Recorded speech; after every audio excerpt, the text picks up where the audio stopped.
بسم الله الرحمن الرحيم بسم الله الحمد لله والصلاة والسلام على رسول الله وعلى آله وأصحابه أجمعين ما بعد. Now, inshallah ta'ala, I want to just kind of briefly clarify to the best of my ability the understanding of accepting the fatwa of the ulama without the ulama providing any evidences, and or understanding taqleed or taqleed al-amma, blind following. One, I want to discuss the meaning of taqleed lughatan in the language, and also istilahan in the religion. Also discuss the topic of taqleed as relates to the classification of people in relation to this blind following, and is it totally prohibited. On one hand, you have the hadadiyya, or the likes of those people who imitate them, or like some of the Hajuri followers who say that we go straight to Kitab and Sunnah. This is one extreme, because everyone doesn't have the ability to go to Kitab and Sunnah in and of itself. On the other hand, you have those who are lackadaisical and easy, and they say we accept everything from the scholars. And the ulama themselves, they say that they are not the evidences in and of itself, but they are only clarifiers of the evidence. So this means that also, if you just go straight to them and take everything that they say, they may be incorrect, and they get a reward, as the messenger mentioned in the hadith in Bukhari about the judge who judges and he gets it correct, he gets one reward, two rewards, and he makes a mistake, he gets one reward. But of course, does that go for the one who follows him? So that means that anyone who has the ability to find out the evidences, that he still takes the opinion of the sheikh, although he may be incorrect, and this is not permissible. So if we take the opinion that we take anything and everything, then that's also an extreme. So Ahl Sunnati wal Jama'ah Salafiyyin, we're in the middle. So we have to understand this. So let's first start with a taqleed lughatan. If you look at Sheikh Muhammad bin Salih al-Uthaymeen in his book Al-Usul min Ilm al-Usul, the Sheikh, he mentions that taqleed is wadi' shay fi al-unuq muhitan bihi kal-qilada. So it's like to place something on the neck or around the neck, such as like a collar or like something like this around the neck. So in other words, you're placing a leash on someone's neck. And of course, this person, he guides you like a sheep or something like this. He guides that person like, or a dog. You guide that dog around that leash. So in the language, this is what taqleed means, to place something around the neck that encircles the neck. In the deen istilahin, it is following those who don't have with him any hujjah. Ittiba' man laysa qawluhu hujjah. There's a poet that said, taqleedina qubul qawl al-qa'il min ghayr dhakara hujjah lil sa'il. That blind following with us, taqleedina qubul qawl al-qa'il, is accepting the statements of the one who is questioned, min ghayr dhakara hujjah lil sa'il, without the one who is questioned providing any evidence for the questioner. So this is taqleed. So to follow someone without any evidence. Or Sheikh Muhammad bin Salih al-Uthaymeen rahimahullah ta'ala says, قَلَدَ فُلَانٍ فَلَانٍ يَعْنِي وَدِعْ فِي أَنَقَهُ قِلَدَ. So, it means like to follow someone, or placing on his neck a collar. So, قَلَدَ فلان يعني ودع في عنقه قلادة. So let's look at it again. So blind following, in the language sense, it means like to place a collar or something encircling that person's neck. So it means that you're leading that person around by that collar. In the religion, it means to follow someone without that person stating any hujjah, any evidence. Now, is it related, or does it mean that, as it relates to the Messenger of Allah sallallahu alaihi wasallam, that we make taqleed in following him? No. As it relates to the Messenger of Allah sallallahu alaihi wasallam, it's not considered taqleed. It's not considered that. Because why? Because the Messenger of Allah sallallahu alaihi wasallam, he does not speak except with hujjah, except with evidence. Also, is it considered to be taqleed if it's ijma' al-ulama? No. Because the ulama, when it's ijma' in of itself, it is hujjah, it is evidence, as Sheikh Muhammad ibn Salih Uthaymin mentions. So, في اتباع الإجماع ليس تقليد. So following ijma' is not taqleed. Now, as it relates to the topic of taqleed, you have first that it be in general the one who does not have the ability to understand the hukm in and of itself, or he cannot understand it himself. So therefore, Shaykh Uthaymin rahimahullah ta'ala, he said it's obligatory for this person to make taqleed. Why? Because Allah said, فَاسْأَلُوا أَهْلَ الذِّكْرِ إِن كُنْتُمْ لَا تَعْلَمُونَ, in the 16th surah, the 43rd ayah. So Allah said, so therefore ask the people of the remembrance. And the ulama say here, the people of knowledge, if it is you don't know. If it is you do not know. So this is the person who does not know. He must ask the people of knowledge because he doesn't know. So therefore he takes their statements, even if there's no evidence accompanied with that statement. Because why? He does not know. And Allah told him, فَاسْأَلُوا أَهْلَ ذِكْرِ إِن كُنْتُمْ لَا تَعْلَمُونَ. So how can he, whether evidence is accompanied or not?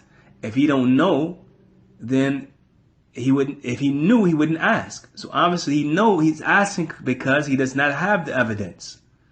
So whether evidence is there or not, he doesn't have the ability to get the evidence and or may not understand the evidence, so he accepts that which is given. Because Allah said, فَاسْأَلُوا أَهْلَ ذِكْرِ إِن كُنْتُمْ لَا تَعْلَمُونَ. So ask the people of knowledge if it is you don't know. So you have taqleed that is wajib and taqleed that is permissible. Taqleed that is wajib, of course, is that taqleed, if the person does not know, he has to ask the people of knowledge. It's obligatory upon him to do so.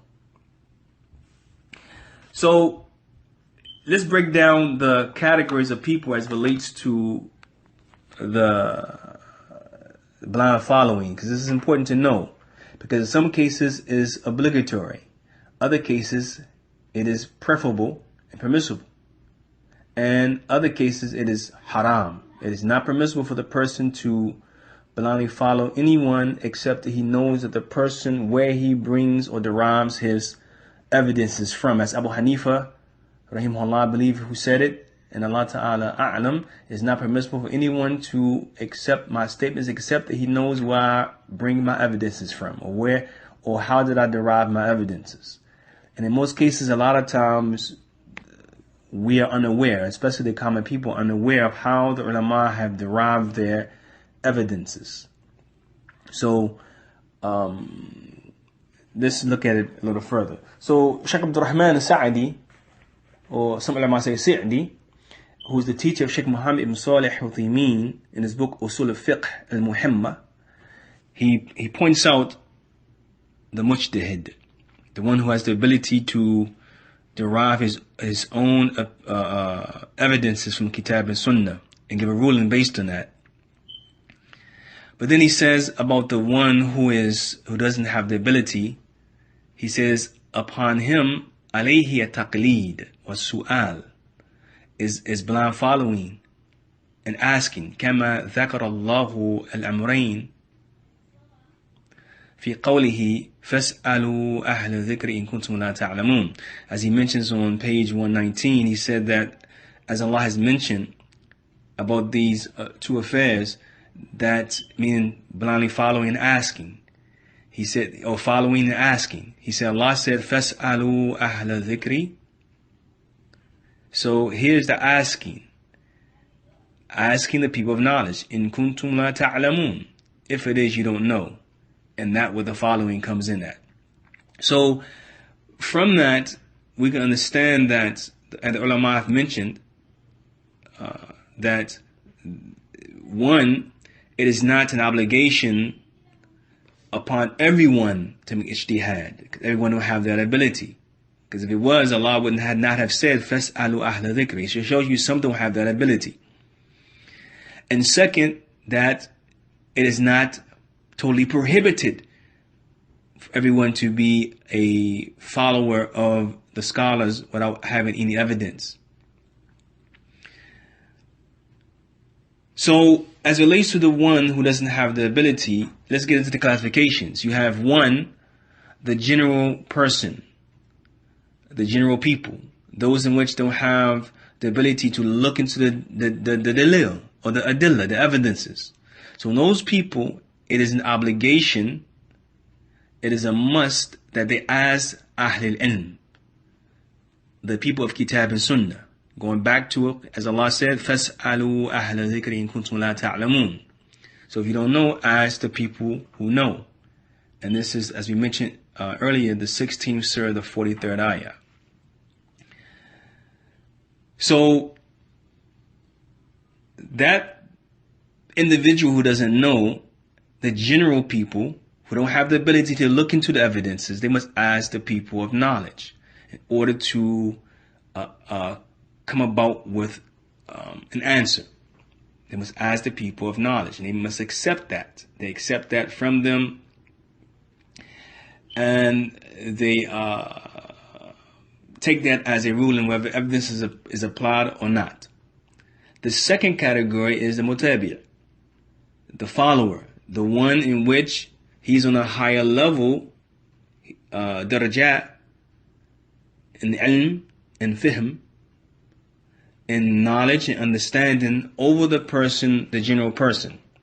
But this one, he has the ability to understand the evidences when it's clarified to him, as well as to look into what is preferred from the evidences and other than that. So therefore, فَهَذَا لَا يُجُوزُ لَهُ, it's not permissible for this one, الْأَخْذَ بِقَوْلِ أَحَدٍ دُونَ أَنْ يُعْرَفَ دَلِيلُهُ. يَعْرَفُ دَلِيلُهُ. It's not permissible for this one to take the evidences from anyone except that he knows his evidence. This goes with the statement of Abu Hanifa. And it's upon him that he do what he's able in looking into the differences of the scholars. So the one who the second level, the Muslim who follows, but he has the ability, unlike the general Muslim who don't have the ability to look into the evidences, he's different. He has the ability to look into it.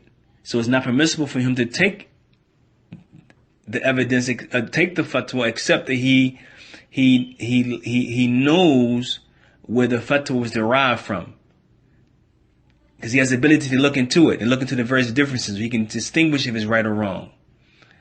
But in some cases where he doesn't have that ability to see what's preferable, then, as ulama say, he lowers his status down to the general person who doesn't have the ability, and then he asks Ahlul Ilm, based on the verse, فَاسْأَلُوا أَهْلَ ذِكْرِ إِن كُنْتُمْ لَا تَعْلَمُونَ.